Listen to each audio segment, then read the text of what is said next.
Welcome. We back at it again. Come on, man. Can't keep us up. Back in BR, man. On LSU's campus, right? We're going to call this one, like we call the other ones that we had on the podcast from LSU, The Path with Ahmad Breaux. Mr. Go Bro himself. Yeah, I like the sound of that. Go bro, man. I like the sound of that. We might have to get some shirts made that see that. Yeah. My people are already working on it. I like it. I'm Wow. gonna support you and make sure I get me a shirt. Oh, yeah. For sure. I'm your co-host, Jeremiah Gray, aka G Sportz. Got Jacob Verdin right here. And we got a special guest in the building, man. My dude, Ahmad Breaux, D-tackle for the LSU Tigers. Ahmad, man, we appreciate you coming on the podcast, dog. I know this time of the year, man, y'all preparing, getting your body right. You know, you got the PRP practices. Mentally, you getting ready for the season. And I don't take for granted when y'all take the time out, man, to come on the podcast and fellowship with us. So I appreciate that, bro. Man, no problem, man. It's a pleasure. For sure. We always like to start the podcast off talking about your journey. Man, take us back to growing up in Monroe, and when did you fall in love with the game of football, and how has the game of football got you to where you at today? Man, you know it's crazy. I'm from all over the place, bro. Come I on. ain't gonna lie, man. I ain't start off in Ruston. Okay. Like Monroe, so I was born in Lafayette. That's why you got a 337 area code. No? Yeah. I was born in Gotcha. I was wondering it. Yeah, like my whole family, they from Lafayette. So lived in Lafayette for like 5 years, and then I moved up to Arkansas. I moved up to Fayetteville. With Razorbacks. Arkansas, yeah. Yeah. So with you was an my Arkansas fan growing up? I ain't gonna lie, I was for like a cool Oh, year, bro. I ain't gonna lie, bro. when Durham and Fatton, Yeah, Felix Jones? Yeah, Oh, yeah, they was bro. good around that that was time. tough, bro. And yeah, like around that time, I lived up there. Man, it was nice. But something happened. Me and my mom had to move back. We actually moved up there with my uncle. Like, you know what I'm saying, get more help and everything. You know, between us. But man, it was a nice city. So we ended up having to move back to Lafayette. I stayed up there till I was like 10 years old. Gotcha. Then me and my mom, we hit a rough patch, especially her, like, you know, financially. So I had to go live with my pops in North Carolina. Okay, what part? Durham. Durham, with Duke at? Yeah, what that Gotcha. is it. I was committed there for Yeah, I remember. Yeah, I remember. Makes sense now. yeah. So I lived up there for a year. Then I decided I wanted to move back with my mama. Mm-hmm. So at the time, she was traveling for her job. Mm-hmm. So she happened to be in Ruston.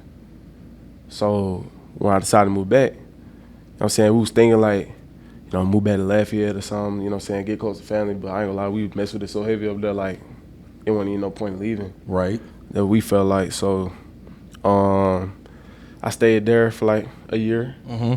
Then I had to go back to North Carolina for like the same reason, like the next year after the 7th grade ended. Gotcha. And then I stayed up there till the end of my 9th grade year, and like I feel like around like 8th grade time, Mm-hmm.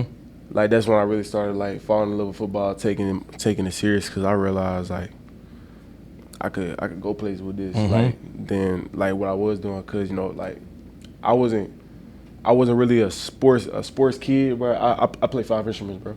Come on. What ones? Yeah, I play saxophone, bassoon, guitar, drums, and like I dabble in some piano, bro.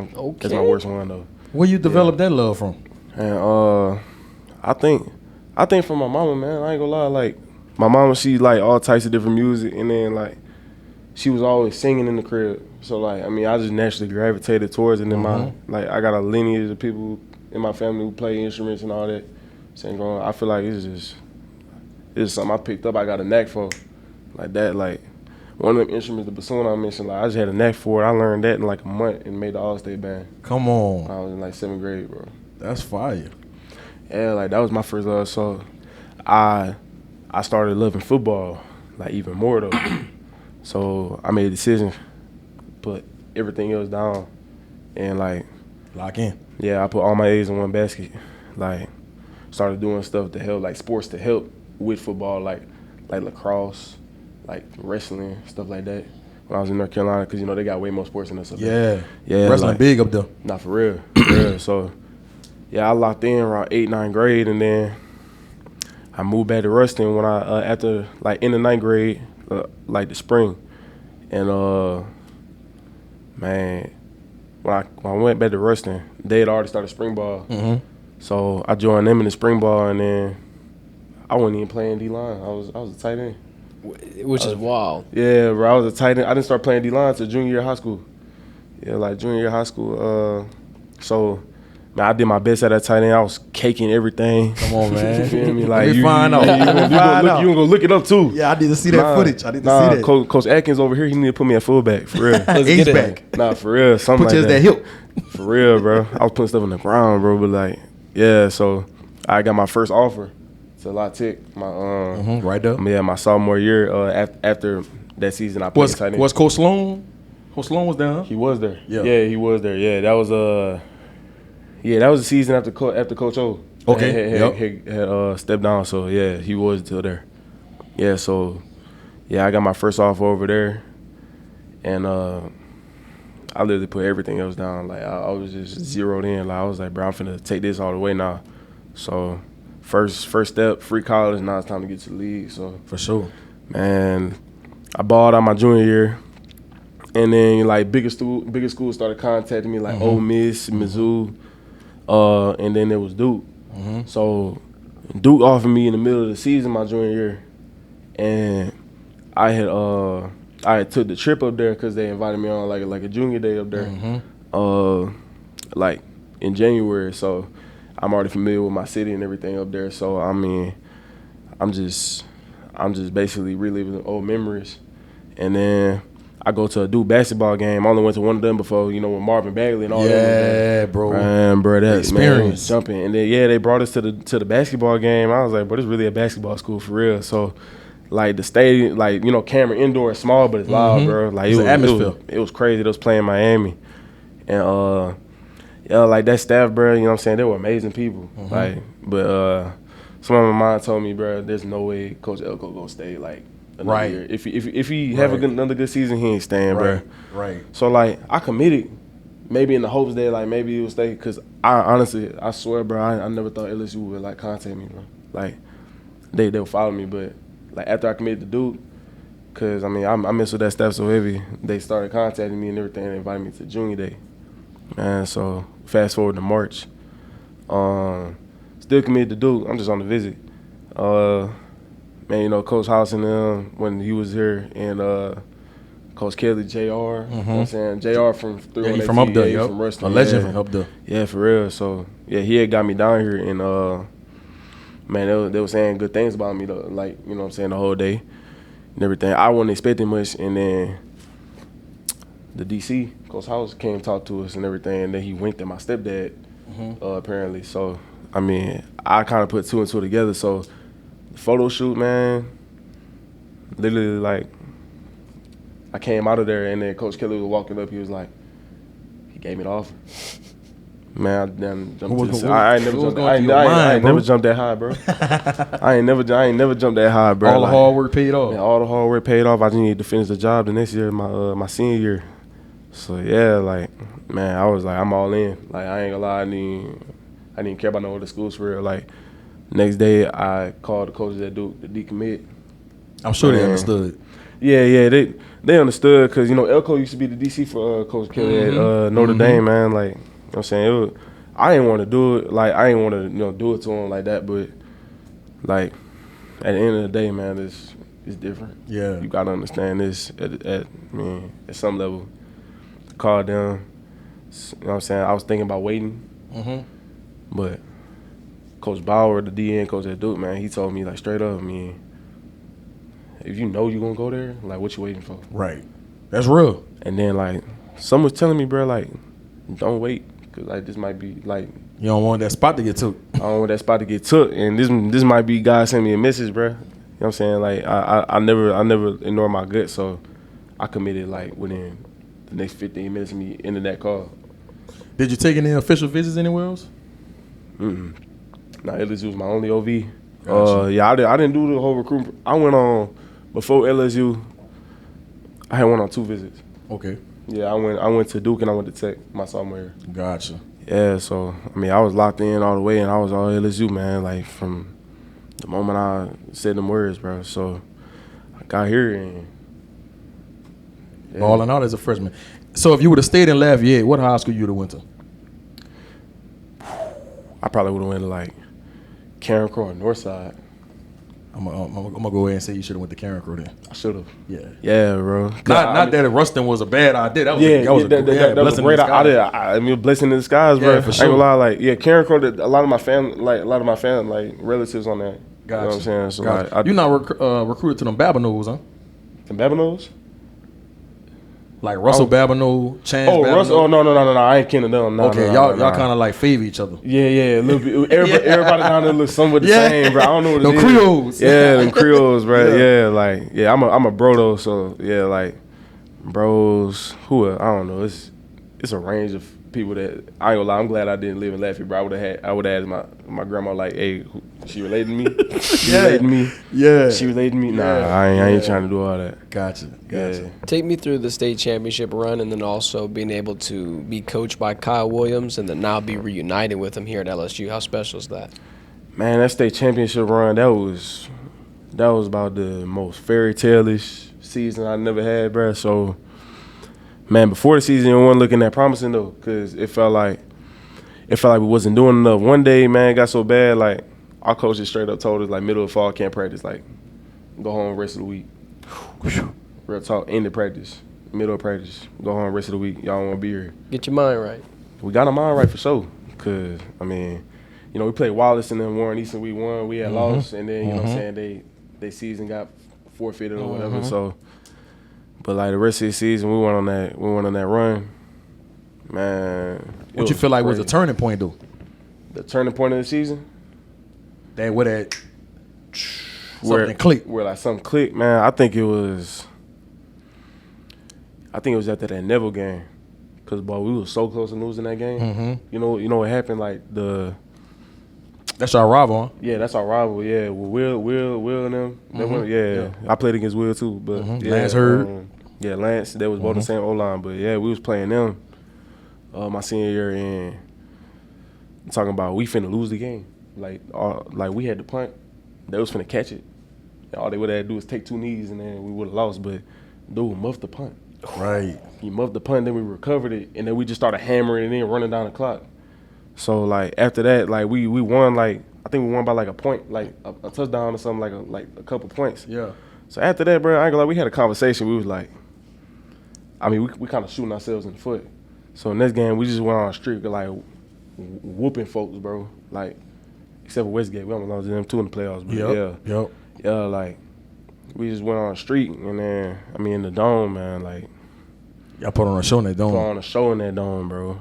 Man, shout out my dog Josh though. He was working that pocket, bro. I ain't gonna lie. Yeah, he had Tulane, huh? Yeah, he had Tulane. Yeah, man. Like it was crazy, like just to do that and then win that first championship in 30 years, because we ain't won no state championships in 1990. Right. Yeah. Before that, like, and Ruston been making runs, but they just couldn't get it done. Couldn't get over that hump, bro. Like, man, I think the last time we went to semis was 1999. Man, 1990 they won that national championship back then. So I mean, we was trying to replace Nick Saban. You feel me?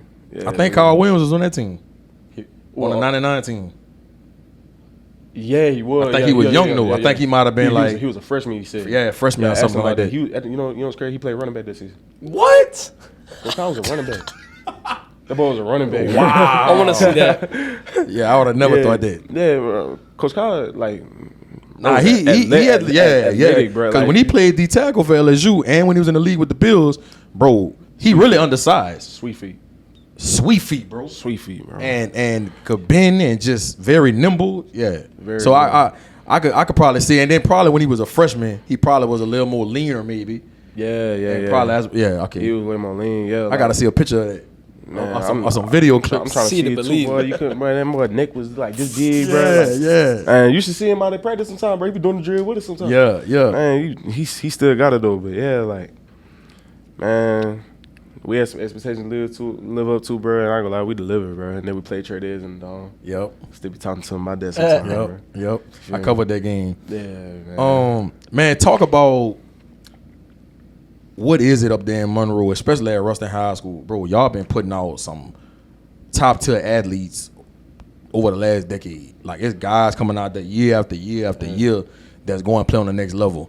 And even in basketball, y'all got some really good athletes. What is it about Ruston in that area that y'all producing so many high quality players?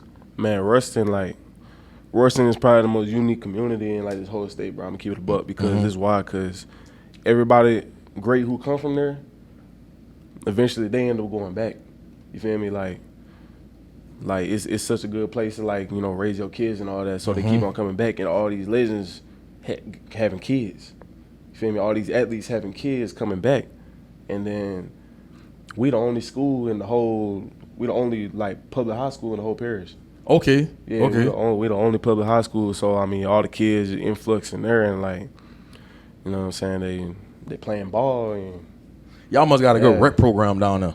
Rec program? Yeah. Yep. RPOR. You know what I'm saying? Like, And that's a big part of it. People don't understand. Like when you got a lot of athletes coming out of an area, I always say the rec program or the middle school programs must be really good. Now you know what our system is like. This whole city collaborated, high school, middle school, like literally, you run the same plays since you like 6 years old. Cheat code. So like I mean, by the time you get to high school, it's like I've been doing this. So like I mean, that's really like why what I'm saying we consistent year in year out. For and sure. then like you got freakazoids like Ma Hudson. Ooh. Man. First round pick. First round pick, Yes. bro. You know what I'm saying? Like shout out him though, like dudes like that, Aiden Anden, bro.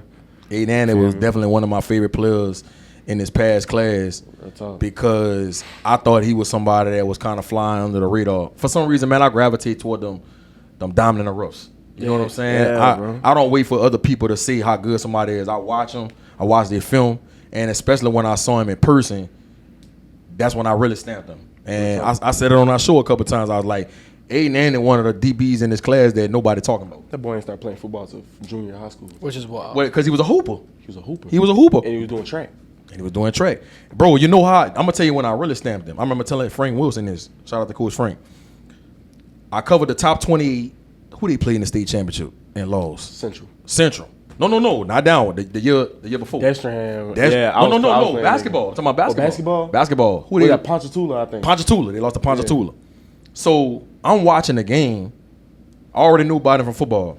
And he was picking this guy up 94 feet. Like as soon as they take the ball off, he was on him. And I saw how good his feet was, his lateral movement, his speed, and then he was a bucket. It's a DB. I was like, hey, I remember calling Coach Frank. I said, Coach Frank, Aiden Anden is like that. I said, I already knew he was good in football. I like multi-sport athlete when you talk about them skill positions. Real talk. And when I saw how he moved on the basketball court, and how his lateral movement was, how hips and he could open up, and he just impressed me so much. And he didn't score a whole lot of points. I think he might have scored like 12. But that's what really made me gravitate toward him after I saw that, how he moved on the basketball court. Oh yeah, man, bro. Aiden always like he was one of those kids growing up. Like you knew he was just gonna be like athletic, bro. And his little brother good too. Oh yeah, he gonna be bigger than Aiden too. Yeah, like, for sure. I think little Jaden like 6'1" or 6'1" right now. Like and he going to his junior year. Yep. Yeah, he gonna be one of them big safeties, bro. Yeah, he got a shot. Oh, most definitely.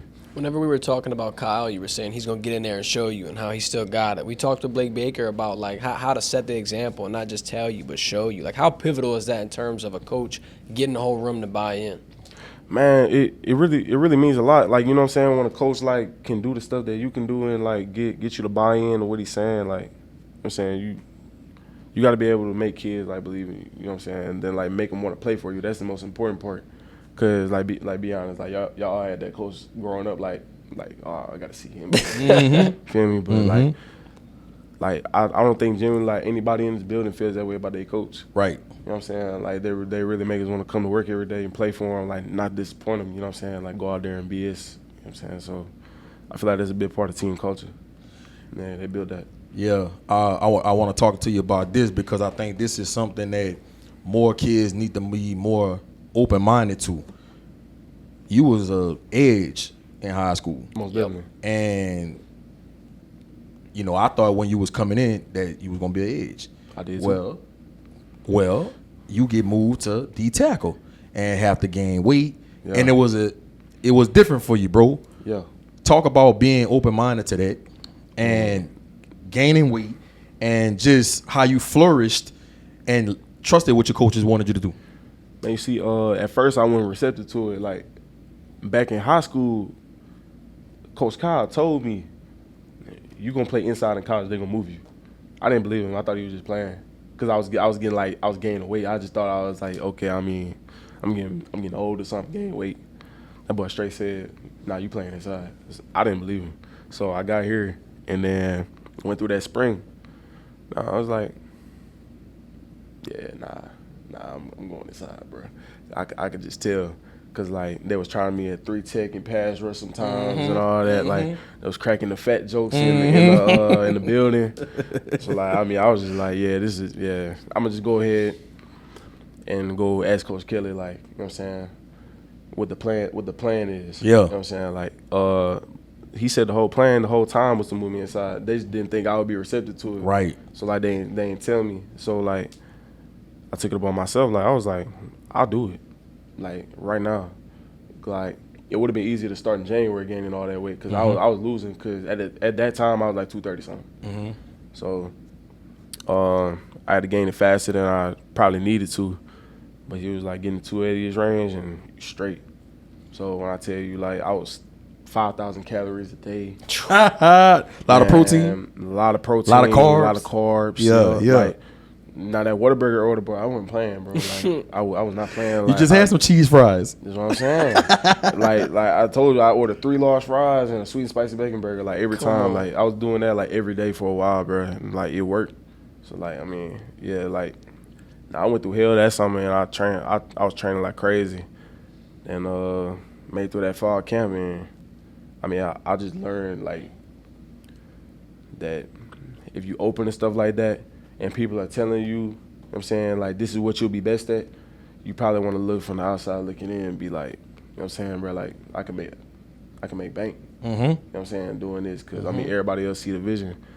Like, I would say to whoever, like, isn't receptive to it now, I feel like, bro, like, you need to let go of your pride. Yeah. You know what I'm saying? Because that's the biggest killer, bro, is pride. Like, nah, like, I want to do this. I don't want to do it. Nah, bro, you gonna make money. Yeah. Cause I probably wouldn't have been at LSU if I didn't switch. For real. Real talk. Like they probably would have put me in that. You know what I'm saying? So, I mean, that was the best business decision I could have made in my whole life, man. Man, I think that said a lot about you, Ahmad, because like you say, a lot of kids have too much pride or they not comfortable being uncomfortable. Right. And I think that's a big part of it, right? You've been used to doing something, so you're afraid to change. And that's big that you trusted what your coaches wanted to do, that planned for you, and it worked out. Bro, you played a lot as a freshman, and you had a really good freshman year. And I think that's going to pay off for you in going into your second year. Oh, real talk, man. I got like the experience under my belt. Like, I done played the first rounders and all that. You know what I'm saying? I know what that feel like. So, like, now I know what to expect. It ain't no playing slow no more. For sure. You know what I'm saying? So what would you say is the biggest difference? Of course, I know, but just for the people that's watching, what would you say the biggest difference is playing edge when you're going against them tackles versus playing in the middle when you're going against them guards and them centers? Man, you don't know what's finna happen. Like, outside, bro, you know what's finna happen most of the time, bro. Like, dudes are gonna like out block you or something, pass it. Bro, inside you don't know you finna get a double team, boy. They trying to put you under. I ain't gonna lie. Especially in the SEC, they trying to flex on. So yeah. Like you got to rush different. You can't rush all wide and everything because they just gonna push you out. Like it's a whole different technique to it. Like it's nowhere near the same. I ain't gonna lie. But I say like you got to keep your feet turning in there. Like it ain't. Man, it's a whole different world, bro. How were you able to adjust that fast? Most guys that make that position change, bro, it takes them a year, sometimes 2 years. Some guys 3 years when they make a position change. Man, you see, like, it was a combination of a couple things. So, back in high school, I played D tackle like the whole second half of the season. My coach, he brought me in the office and he talked to me. And he was like, yeah, like, you know what I'm saying, we think this was going to be best for the team. You know what I'm saying, we think this is going to be, you know, a better position for you, everything. So, yeah. Not knowing the long-term game. Not knowing the long term. If I didn't do that, I don't know what I would have did. Like I would have been so far behind, bro. He really did help. I'm not even gonna lie. And then I loved playing inside in high school. And Coach Bo, like he was real good in teaching me, you know, his technique. I would say, like, cause that's like a pro style, like, you know what I'm saying? Like a lot of teams play that style of defense where it's like, you know, playing blocks and everything, playing scoops, all that. So I mean, that experience, you know, and his teaching, that really helped me in the long run. I learned it fast. Like, I was working overtime. Like I was working overtime, playing blocks and all that. You know what I'm saying? Hitting that sled, like working on my power. Like, I mean, that was my life for the whole summer. Your hands. Yeah, my hands and everything. Pass rushing got better since last year, so staying tuned for that. Come on.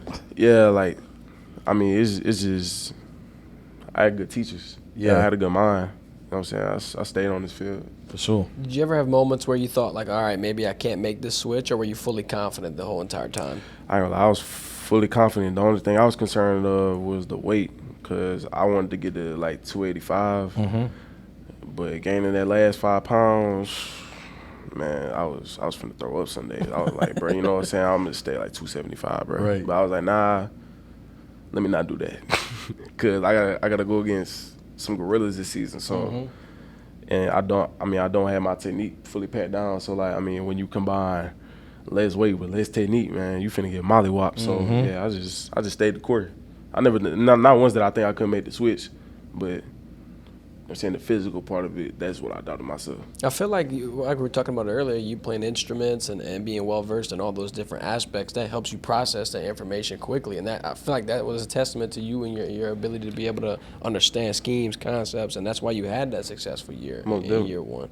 Yeah. How do you think you're going to build off of that? Because I feel like in this league, we always talk about experience is the best teacher. There's nothing that can supplement that, and you got it. So how confident does that make you feel for year two? Man, it makes me confident. I ain't gonna lie. I mean, because I know what they expect from these linemen in this league, and I know what they expect from the linemen outside the league. You know what I'm saying? Like, it's like second nature now. Like, I'm not going out into practice. Like, last year I was a freshman. You know what I'm saying? I'm seeing these big silverbacks walk up to the line. I mean, I ain't scared no more. You know what I'm saying? I'm having fun now. I feel like I'm back in high school. Right. You know what I'm saying? So like, I'm free out there. I'm having fun again.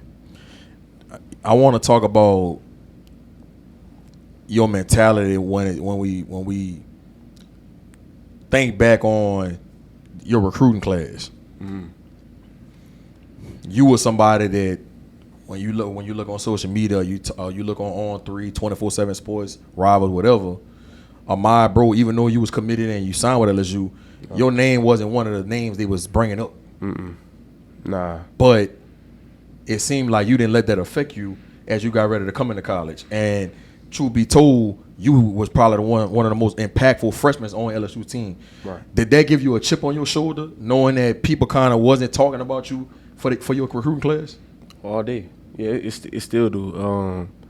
Like, being a part of that class, I was outshined by a few people, you know what I'm saying, stars-wise and everything, like coverage and all that. But, I mean, at the end of the day, I knew who I was. I mean, I had that mentality, like, my whole life, like, excuse my French, like, can't fuck with me. Yep. You know what I'm saying? So, like, I kept that going into college. I'm like, I don't care how many stars nobody got. I'm finna get on this field.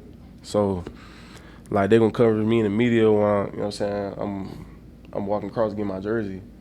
Or, like, I'm walking across getting that Nagurski award or something like that. Like, I'm saying I'm gonna make mine. So, for sure. I ain't finna let nobody else tell me, you know what I'm saying, how good I am. I know what I could do. Where that mentality come from? I know you talked about your dad living in North Carolina and you and your mom moved around. And Yeah. who do you contribute? I know your mama did, but is there anybody else that played a part into your thought process and having that mindset of, man, I believe in myself and I don't care what nobody else see. I can do anything I put my mind to.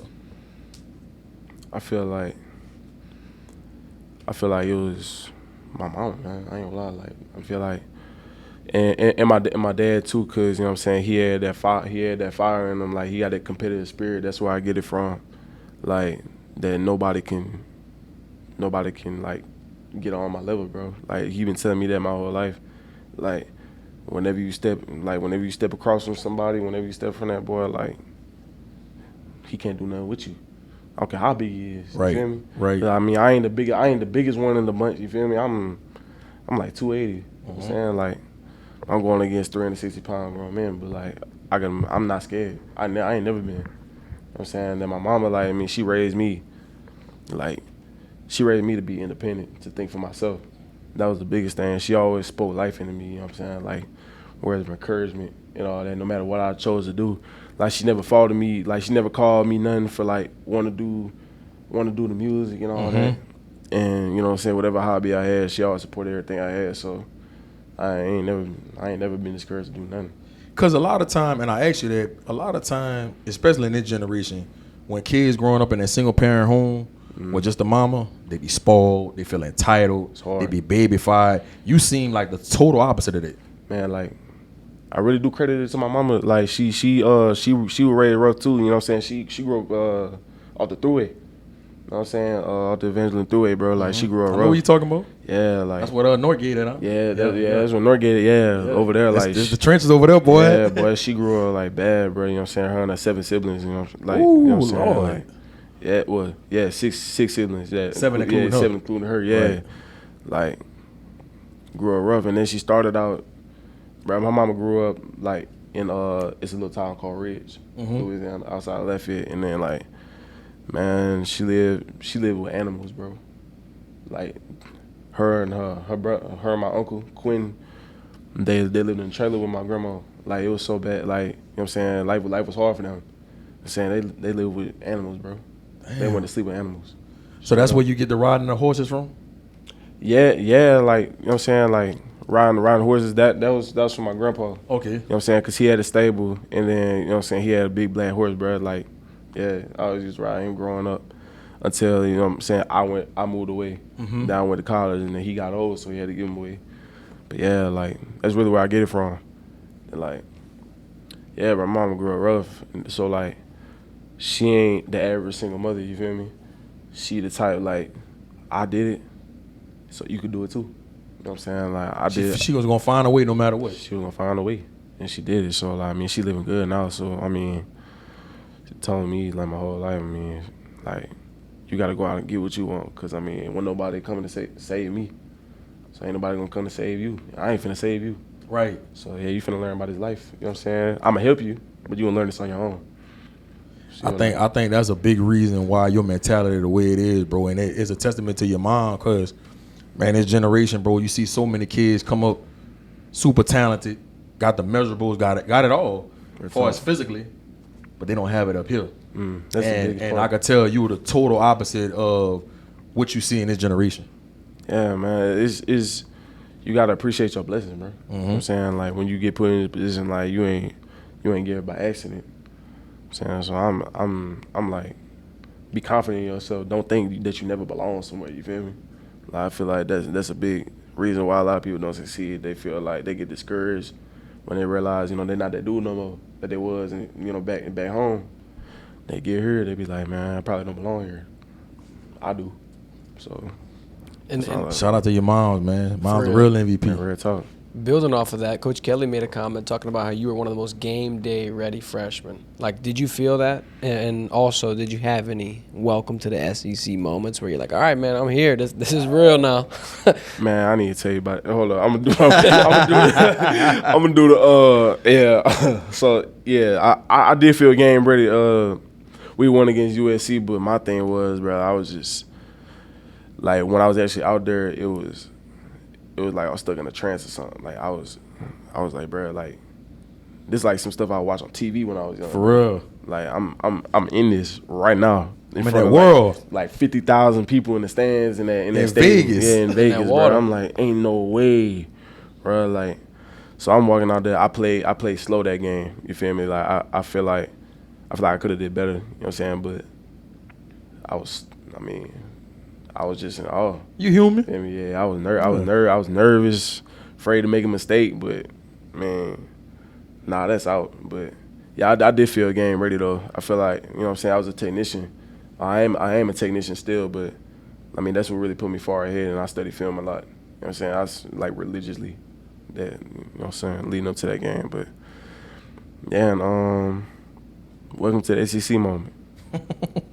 Boy, when was that? That was it ain't come till Alabama. It was raining that game. It was raining that game, and I was in a 3 technique in the red zone. They was coming in, and I'm talking about it's Caden Proctor. You know how big he is? Boy, 6'9", like 380. Yeah. Then we got Tyler Booker. Boy, just got drafted first round to the Cowboys, and he like 6'5", 350. I'm in the 3 technique. Why I gotta take a double team from this? So I'm talking about I'm trying to drop a knee or something, like, you know what I'm saying, like get my grounding, but I barely did. So like I'm like this, like I'm talking about I look like I'm doing like a yoga pose or something, right? Like, you feel me? Like trying to stay up, and I just ain't feel like so like violated in my life, bro. Like I ain't gonna lie, like just like cause that wasn't the only time that happened that game. I was like, bro, ain't no way. And then they go dap you up after and tell you did a good job. Like, nah, bro. You took one for the team. Nah, bro, ain't no way, man. It's like after that, I was like, well, that's what I asked for. Yeah. So if you come to SEC, this is what you asked for. I feel like some of those like moments, especially in the inside D line, they don't get appreciated enough. You know, everybody want to look at the stat sheet. Everybody want to look at sacks, tackles. Just talk about that and just like how in the trenches sometimes you gotta get down and dirty and you don't feel appreciated. Yeah, like we keep it real. Like, you know, interior we don't get as many sacks as the edge or anything, but we free up some stuff for them. For sure. Yeah, exactly. Like, and the mics. Yeah. All of them. Like, you know what I'm saying? A lot of plays are, you know what I'm saying, they based off our sacrifice. Yep. So like, and then people got to realize, like, bro, getting sacks inside, really in the SEC in general, like, that's hard, bro. Like, that's a hard job. Like, you got to be different to do that. Like, you really got to work. You really got to work at this. And ain't like you just run the hoop or something. Like, you know what I'm saying, do a rip move, and then you got to say, nah. You got to work. Because a lot of times y'all taking on double teams. It's 40% of the offensive line, dog. Directed straight at you. For real. And then, like, then you got to think, like, we in the SEC, we in the top leagues of the league. Like, every one of them got a draft pick or 2. Or 3 on their O-line. So it's like, bro, this ain't no easy task. So I mean, just bear with us, bro. Like, appreciate this something. Like look at us, bro. Right. It's a down and dirty job. You got to be kind of like twisted in the head to play this position, bro. I ain't gonna lie. Did you ever have somebody that played D-line that you kind of looked up to, that you kind of modeled your game after, you know, like either in high school or even now, like, man, he's somebody I think that I could replicate? Man, it was a couple. I watched Coach Kyle, of course. For sure. And then Jalen Carter. Mm-hmm. I was like, boy, Lord, he's violent. We built similar. I want to play like him, and I hope I play like him. Cause, bro, like his Georgia days, bro, I was like, he just picked that man up, bro, and pointed to the sky. I'm like, bro, I gotta get like that. See, I was watching film on him for forever.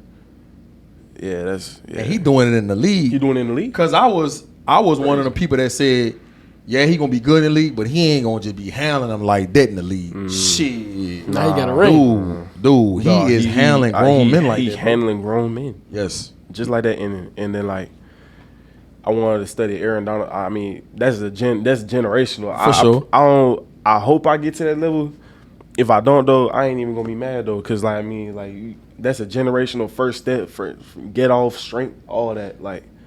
But he's a smaller D lineman, though, so I wanted to see what he was doing that I could, like, you know what I'm saying, replicate. And he's another one that was under-recruited coming out of high school. Wasn't really talked about. Yeah, I think Pitt was, like, his only offer or something like that. I think he might have had, like, 2. Yeah, like 2 offers or something. Yeah, like, I'm telling you, it's really diamonds in the rough out there. So, I mean, if you a kid out there that feel like you're underrated, I mean, keep on going, bro.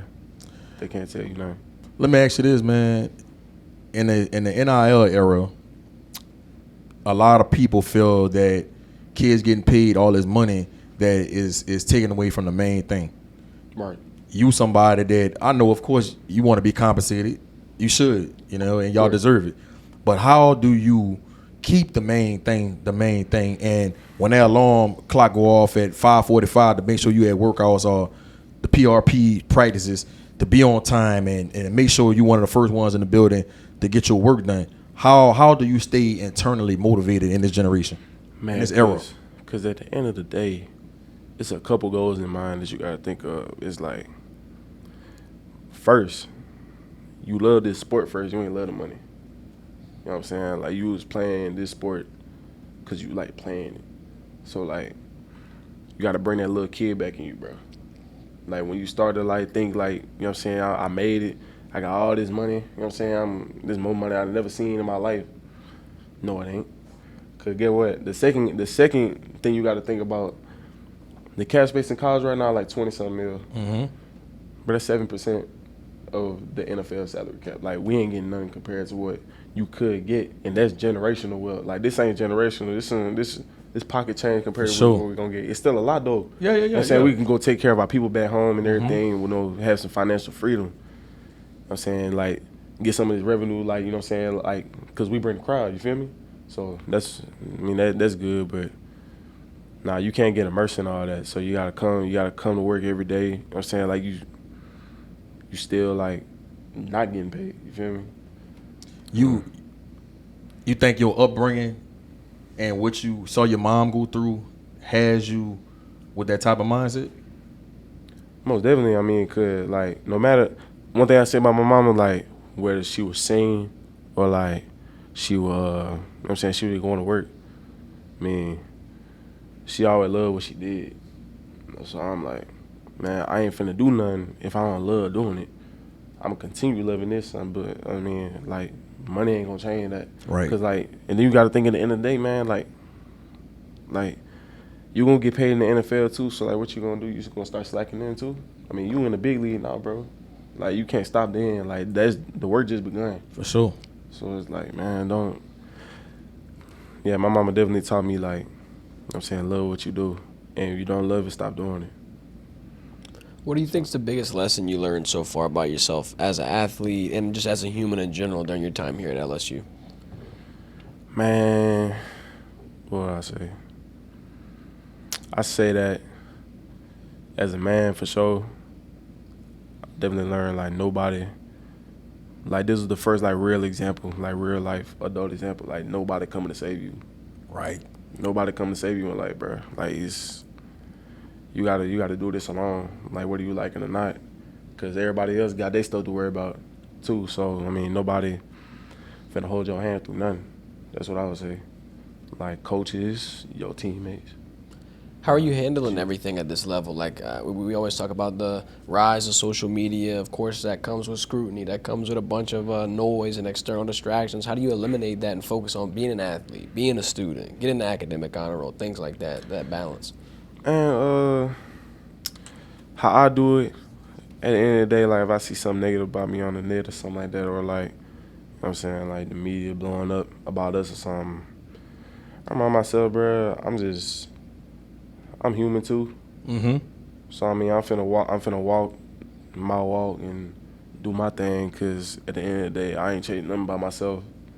So I live in my truth, and then top of it, I mean, I'm playing the sport I love. So I mean, at the end of the day, you can't tell me about what I'm doing. For sure. I feel like, so, cause I know what I'm doing. I know what I'm doing wrong. So I'ma correct it if need be. Like, I ain't finna listen to no bad criticism or negative criticism for real. That don't get to me. It's a support system. We like to talk about that a lot too. Whoever you got around you, I feel like instills that into you and keeps you grounded and keeps you focused throughout this entire journey. Cause hey, it gets confusing, bro. Oh yeah, yeah. My mom actually a big part of that. I ain't gonna lie. Like, if she sees something negative about me, she gonna flash. Like, she gonna flash. like she be flashing for me though. Like, she don't. Yeah. Like, I don't get involved in all that. Like, I'll just see it on my feed and I'll just like, right. Keep on scrolling. For sure. Yeah, For sure. bro, she be going off. Talk about how important it is to take care of your body. I think that is a lost art with athletes. Yeah. You know, I think sometimes athletes get caught up with, you know, I'm 6'4", or I'm athletic, or I'm fast, and this and that. But I think sometimes y'all forget about, not you in particular, I'm just saying athletes in general, forget about how important it is to take care of your body, eating right, nutrition, stretching, go and get treatment on your body. Just different things that you have to do to play this sport at a high level and stay as healthy as you can. Talk about how important that is, because I know you somebody that take that serious. Oh, most definitely. Like, I ain't gonna lie, like, that's the most important part of this, besides the mental aspect. Like, the physical, I mean, that's gonna come, but you can't do that. I mean, if your body, I mean, you running on fumes, bro. You know what I'm saying? Like, you eating bad, you putting gas in a diesel engine, bro. You know what I'm saying? You running on BS, running on ice cream, cause like before practice, like, you know what I'm saying? You can't do that. And then like treatment, that's important too, cause we play a hard sport, like especially like my position, like, I mean, like some people stop walking at the age 50, bro. Yeah. Yeah. Like, so, I mean, longevity is where you earn your money at. You know what I'm saying? Because, like, playing 10 years, 13 years in the NFL, you making a lot of money, but not many people can make it that far because they don't take care of their you know body. They don't take care of their bodies, you know what I'm saying? They not focused on the main thing and making sure, like, you know what I'm saying, my business here is taken care of before I go, you know, do whatever else outside the building. So, I mean, it's beyond important because you get hurt or something because, I mean, you ain't taking care of your body, bro. They just gonna roll the next person in. Then, I mean, I know what I did when I got rolled in. I ain't let up. Like, you ain't finna take it back. Right. Feel me? Right. Like, I mean, so anybody else with that mentality, bro, your spot gone. Then you gonna be looking for somewhere else, either free agency or like you going to another school or something like that. So like, what about sleeping right or getting enough sleep? I think y'all generation, bro, y'all stay up till 2, 3 o'clock in the morning knowing you got to be up at 6 a.m. On that Man, CMB. everybody got insomnia, bro. I got a problem with it too. I ain't gonna lie. Like, it's real important because you feel better when you get like a full night of sleep, bro. Like, go to bed like 9 o'clock, wake up at 6. You know what I'm saying? Like, I like waking up before the sun come up sometime, bro. Like, it's real important because, like, if you don't rest the muscles, like, you know, put your body into a slumber state, like, you know what I'm saying, eventually, like, that lead to injury too. You know what I'm saying? Because, like, your body never relax and then cause blood flow problems. Like, you gonna feel fatigued. Like, it just ain't a good situation. Bro, you talk like you a 5-year veteran Bro, in the what? league. Old soul, man. I ain't gonna lie, bro. I like him. You got an old soul. Yep. Not really. Bro, my mama stay saying that, bro. I'm telling you. She stay saying that. I'm telling you, bro. A lot of kids don't figure that out till way down the line. And for you to say the things that you're saying and processing it the way you processing it, going into your second year, it just let me know why you had a successful freshman year. Man, you gotta listen to the OGs. That's key to all this. Like, They got the wisdom. Yeah, don't think you too cool to listen to the OGs, bro. Like whenever like all these alumni come in and everything, like everybody who Lenny being here all the time, man. Like, To my Leonard Fournette. Yeah, Leonard Fournette. Yeah, he being here all the time, bro. Like, you know what I'm saying? Devon Goshaw, he came back a couple times. He just signed with the Saints. Yeah, like, I mean, I got like a family member who played here in 2019 team, Tyler Shelvin. Okay, Tyler Shelvin. Yeah. Never. Yep. Under-Armour All-American. Yeah, like he played at this joint. Like, I mean, when you talk to people like that, like, it really put in perspective, like, the mistakes they made or like the things that they did right. Man, you gotta take that in and like react off of that, bro. Because I mean, at the end of the day, they made it. So I mean, why would I stray away from something that ain't broke? If it ain't broke, don't fix it. That said a lot about you though, because a lot of kids don't listen, bro. That's the problem nowadays. They act like they listening. That's what I'm saying. But they not really listening. Like, bro, like even growing up in the neighborhood, like, I mean, like, nowadays, bro, like, they don't listen to no OGs no more, bro. That's the whole problem in the community now, bro. Nobody listens to the old folks no more. We listening to our friends and we listening to what's going on social media. Yeah, man, we can't be learning off each other now. That's a recipe for disaster. You gotta learn from the previous journey. I mean, they know what they talking about. Like, no matter how crazy they sound, they kind of know what they talking about. They did it before. They did it before. I mean, Know a seeing thing now or two, they they seen a thing or two. still living. Yeah. You got any goals this offseason, on the field, off the field? Man, I'm trying to up my sacks. That's where you're earning your money at. So I'm trying to up those. I'm saying at the end of the day, just have like a motor. I'm saying, like, just keep that up. That's a big part of like making it. I think for your position though, of course, like if your sack total is high, it's a big deal, especially at D tackle. But quarterback hurries and TFLs, I think that's what really make you your money. Oh, my God. Right? Because that's a stat people don't pay attention to, quarterback hurries. Yeah, I might have not got that sack, but I made him get rid of the ball fast, and Mansour Delane picked it off, and now we got turnover on downs. But we don't know that Ahmad Breaux just beat that double team. You know what I'm saying? You feel me? Yeah, and not a quarterback getting the ball out faster than he wanted to mess the timing of the play up. Yeah. And now Mansour could break on it and get the pick, but he get all the glory. But people like me, when I'm watching the game, you see that Ahmad Breaux the one made this play. You know who else see that? Scouts. Exactly. So I mean, because they watching that, bro. Yeah. Yes. Yeah, real talk, man. And then like celebrate with your teammates, man. They appreciate that too, for real. Yeah, they add a lot of value to you. For sure. For sure. Team player. I'm interested about this season the most in terms of like how there's a lot of pieces being added into the mix, but how do you kind of plant your stake in the ground and be like, nah, I'm here. I'm still gonna be able to produce. Man, like I feel like the better people are around me, the better like I can do. You know what I'm saying? So like I stay in my lane. Everybody stays in their lane. Like, you know what I'm saying? They do their part. So I feel like, man, all these pieces around me, it's only helping us, not hurting, especially me. So, because, I mean, if you play around three other dudes that ain't, you know what I'm saying, ain't doing their job or ain't it's tough on you. It's tough on me. So, I ain't got no complaint. Yeah. All boats rise. Yeah. We had Blake Baker, man, the DC on the podcast, and he was talking about how excited he was about this year.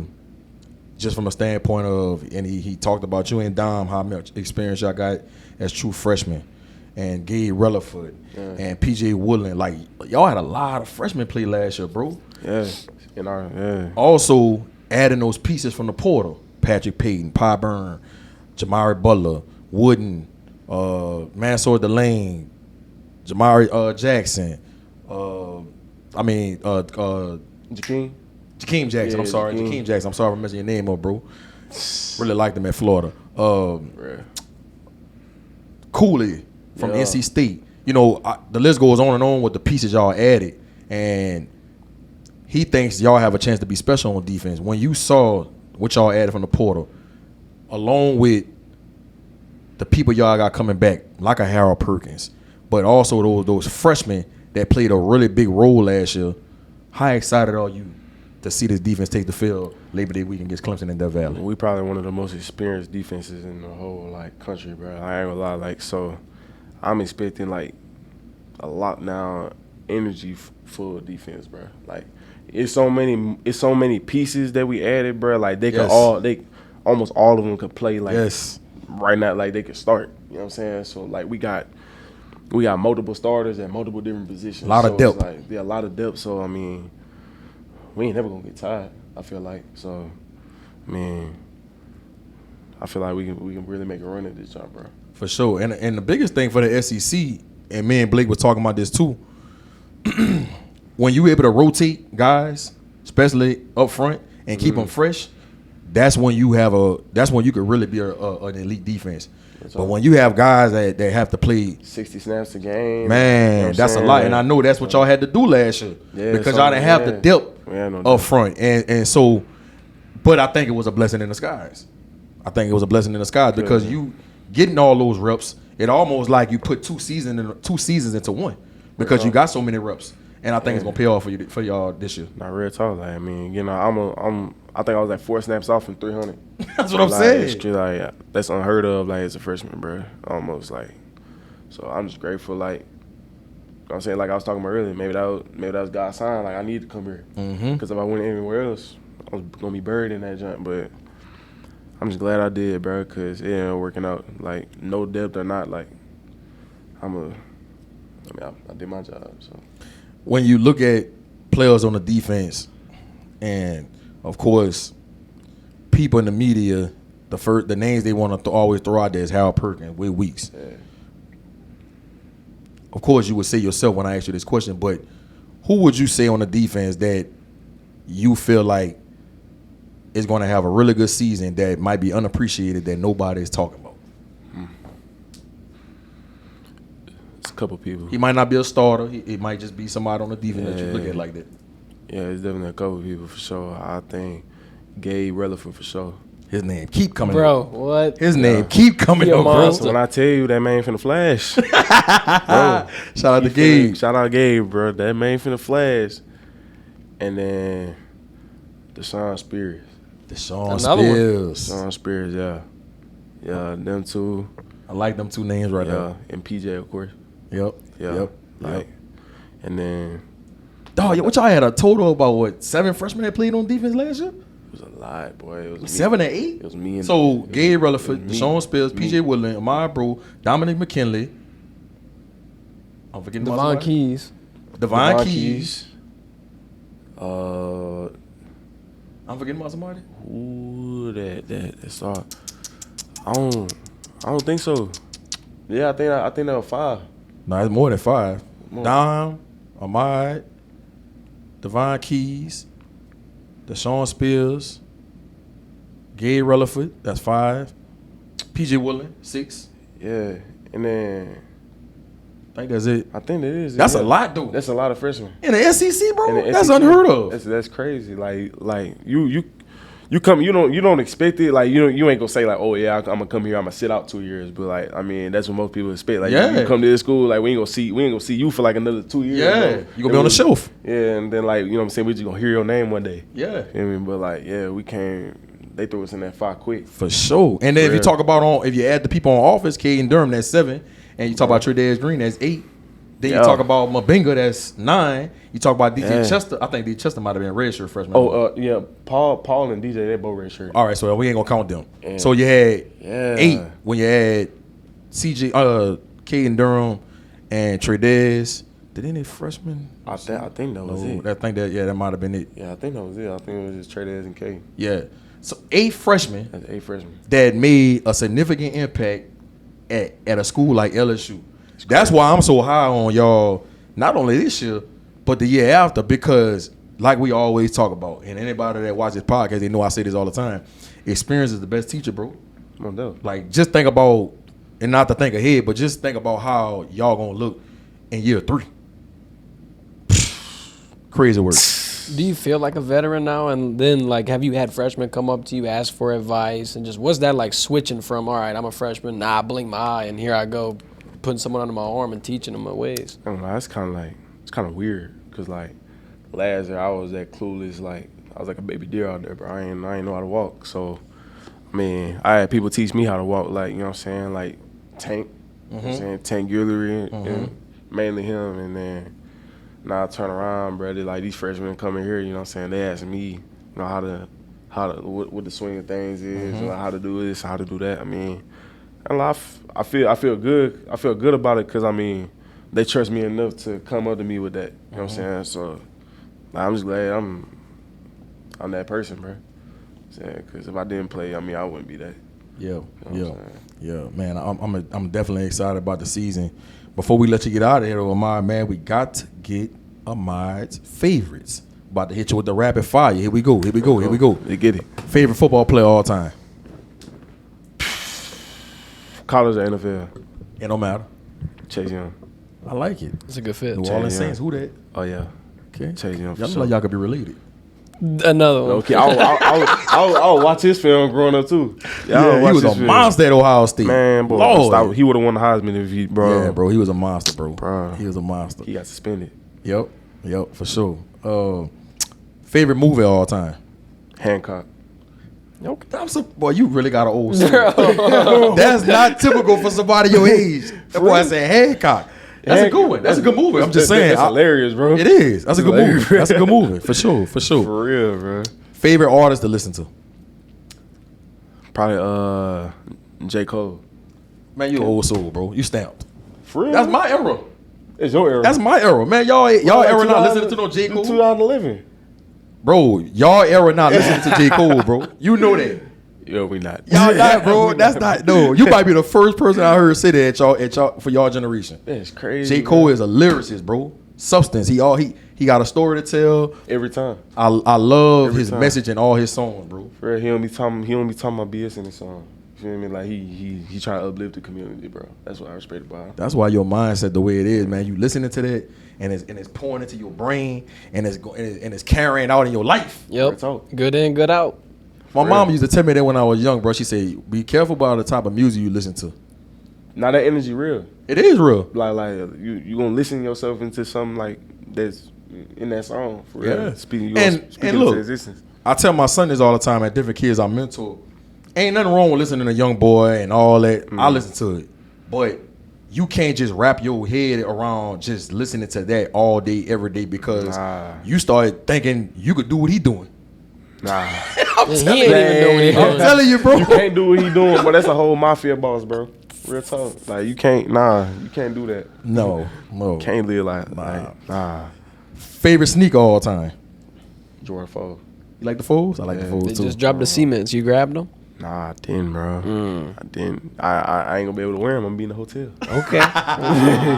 Let's get them junk later or something, man. Favorite meal to eat? Crawfish etouffee. Yeah. My pops made some gas, bro. For real? Yeah. It's all about that root now. His root good? It's seasoned? Oh yeah, it got the butter in it. I don't know. You in North Carolina, man. I don't know. Man, nah, you know he from Laffy though. Okay, all right. I know that. All right, you gotta put that out there. Yeah, he from there. gotta put that went out. straight from Como, bro. Yeah, they could man, they shut Como down. I know. They shut Como down, That's bro. crazy, That's bro. crazy, huh? That's crazy. They said they about to use the football field for rec games. That's what they want to do with the high school. I think somebody told me that. They'll turn it into a call center. No, alternative school or something. I don't know how true that is, but somebody told me that. So kind of like MP Moss. Like something like that. Okay. And the football field is gonna be used as for the rec games, park ball games. Okay. Yeah, that's what they're using the football field for. So I was surprised. That's crazy, bro. Yeah, one of my homeboys, he was the head basketball coach over at MT. And Y'all better save y'all Como merch. yeah, for sure. So your dad went to Como. All right. That's where Malik Neighbors went. Yeah, I know. And then they transferred. He tried to transfer to Southside. Yeah, but they they shut ain't him let down him. and seen you. Yeah, man. Yeah, for sure. Favorite place to visit? Favorite, like that I visited already? Yeah. Houston, Like Houston? most definitely. You gotta go out the country, bro. I went out of country. I went out of country when I was young with my grandma. We took a cruise, man. We went to Belize. That's probably the best place I've been to all the time, bro. Belize for sure. When you Like, it was beautiful. as a man, go to Cabo. Cabo? What's in Cabo? We'll talk about it after. The look, if you know, you know. Go to Cabo, bro. I'm telling know you, what you talking about, man. especially like in the spring, like April, March. Yeah. Dude, We got a break around then, too. tell him. I'm telling you, trying to put I'm you going on. Cabo next year, bro. Trying to put you on So, game, bro. I'm You gonna be like, Cabo. you gonna FaceTime me like, gee, brother. Yeah, it's going down out here, bro. Man, real talk, Yeah, bro. Cabo. I've been a ton of places out of the country, but Cabo is definitely one of my favorite places to go. And look, you could go out there and find that family atmosphere. Like if you want to bring your girl, or if you got kids, and you can go out there with your partners and have a good time and turn up too. So you can get the best of both worlds out there. So I really like Cabo. Toughest player you ever went against? Tyler Booker. Tyler who? Tyler Booker. The Alabama guy. The double team. the offensive lineman. Yeah. Gotcha. Or high school Will Campbell. That boy's a boogeyman. You didn't have to go against Lance? I went against Lance too. Okay. But nah, Will he wasn't doing it. Boy, Yeah. nah, like Lance was just like Lance. Well, Lance was younger too. Lance was younger. Like he was a mall. Like he was just like try to like. Yeah. Like one time, bro. Like it was like in the middle of the game. I had said something. He had looked at me, like he was breathing hard as hell, and then like he came out the boom. I flew back, but I ain't fall down though. Right. That boy was strong though. But Will, he was trying to put something on it. I ain't gonna lie. Go study that boy, bro. Go study, bro. You heard about the story when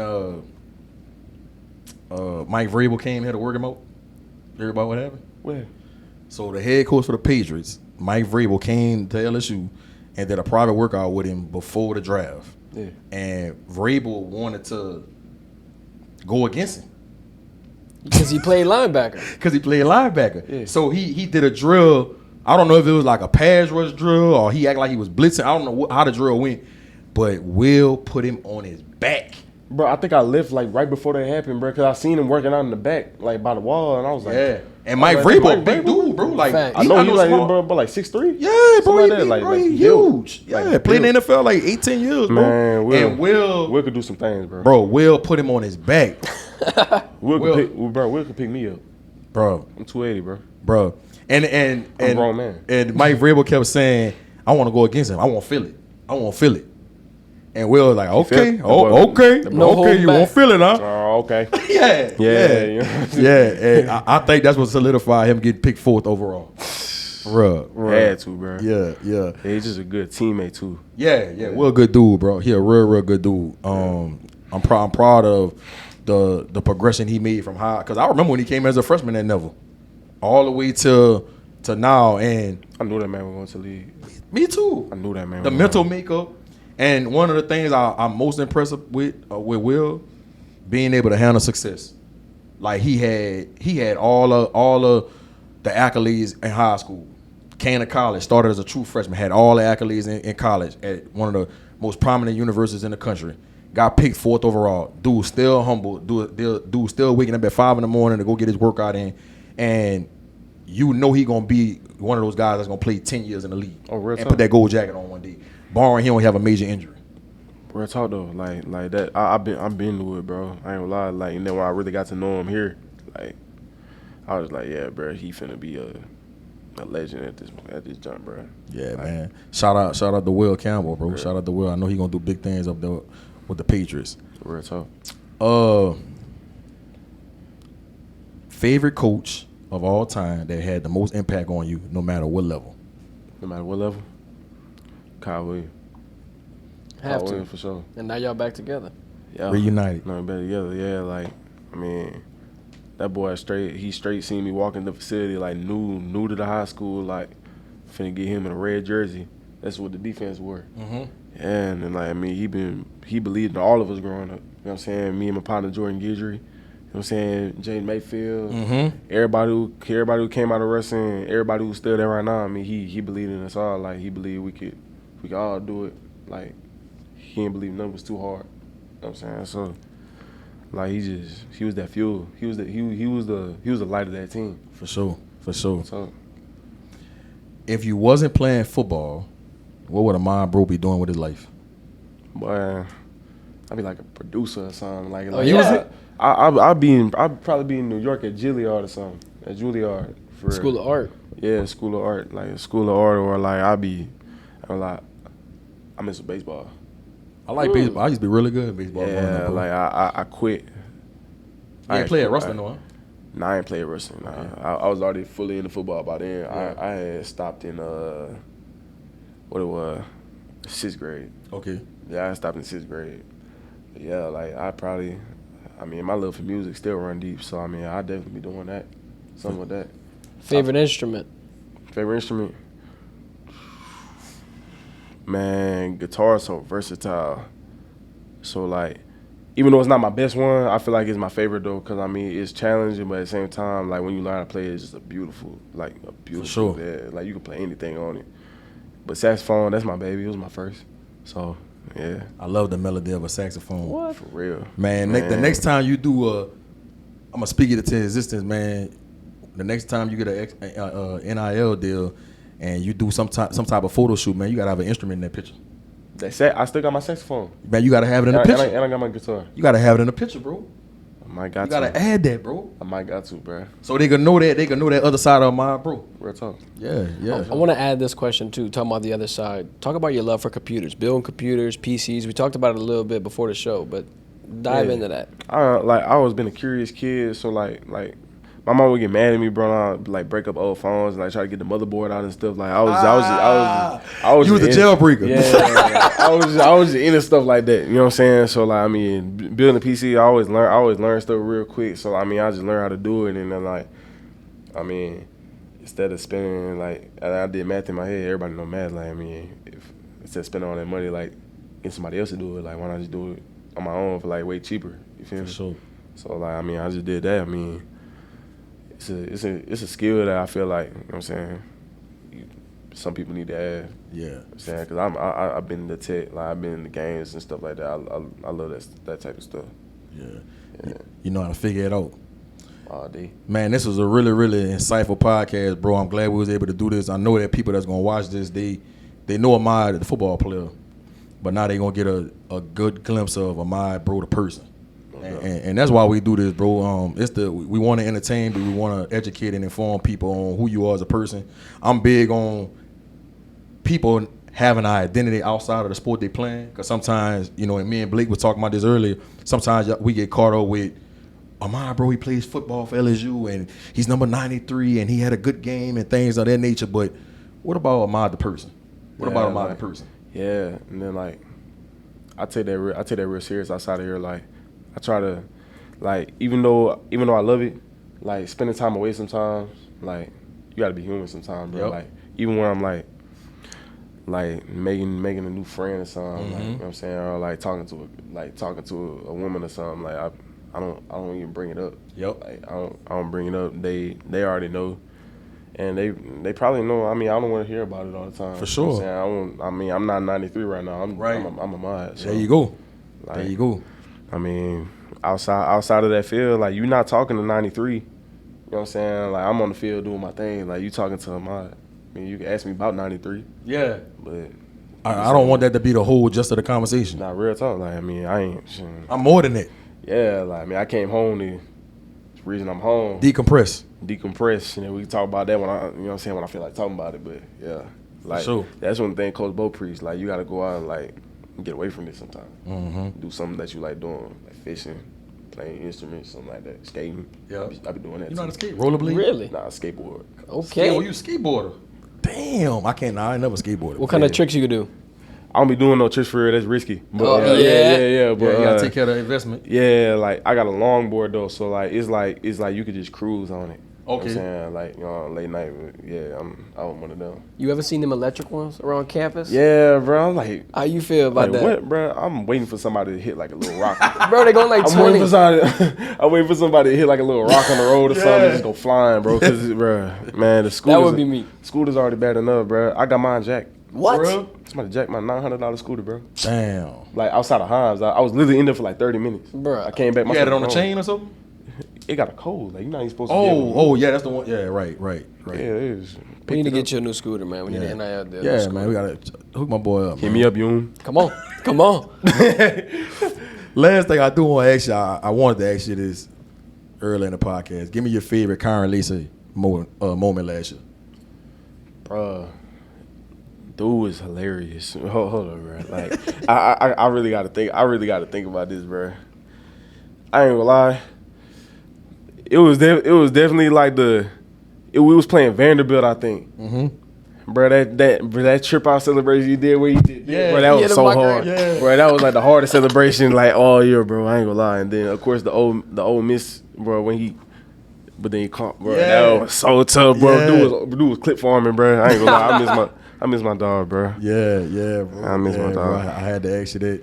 I know he told me one of his favorite things about being at LSU was, you know, when y'all used to do team at practice, especially during fall camp, how competitive he used to get in. Bro, be talking. He said y'all be talking like it wasn't like nothing that got personal, but it was just so competitive, and y'all used to be jaw jagging. Him and Blake told me him and Kyron used to be going at it All day. Yeah, he said bro. he used to turn him up. Yeah, bro. I miss the energy at practice for real. I was gonna miss it anyway, but nah, I really do. I ain't gonna lie. For sure. real, Don't play. man. Don't play. Not at all. Don't play. Yeah. Man, appreciate you, bro. I know I said it at the beginning of the podcast. Like I say, man, I don't take this for granted. Time is money, and for you to say, man, I'm gonna come fellowship with you boys and talk about ball, but not only ball, but me as a person and your journey. I don't take that lightly, dog.